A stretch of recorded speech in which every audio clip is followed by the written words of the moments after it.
Question काय आपला 8 मजूर एक काम 5 दिवसात करतात तर 20 मजूर तेच काम किती दिवसात करतील. तर बेसिक फॉर्म्युला काय यासाठी m1 d1 equal to m2 d2. m1 म्हणजे काय मजूर पहिलेवाले गुणिले d1 म्हणजे दिवस बरोबर मजूर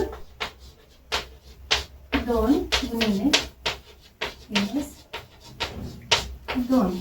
म्हणजे या क्वेश्चन मध्ये मजूर 1 किती दिलेले आहे 8, दिवस किती आहे 5, बाकी मजूर किती आहे 20. आणि तुम्हाला काय करायचंय d2 काढायचंय. मला काय काढायचंय d2. त्यासाठी काय करणार मी इथं काय d2 शी रिलेटेड 20 काय गुणाकार मध्ये इकडे काय होत जाताना काय होतील भागिले 8 गुणिले 5 भागिले 20 बरोबर d2.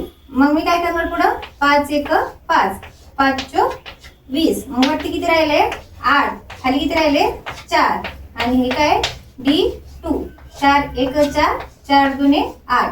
माझा d2 किती आला आन्सर 2. म्हणजे किती दिवस लागतील 2 दिवस लागतील.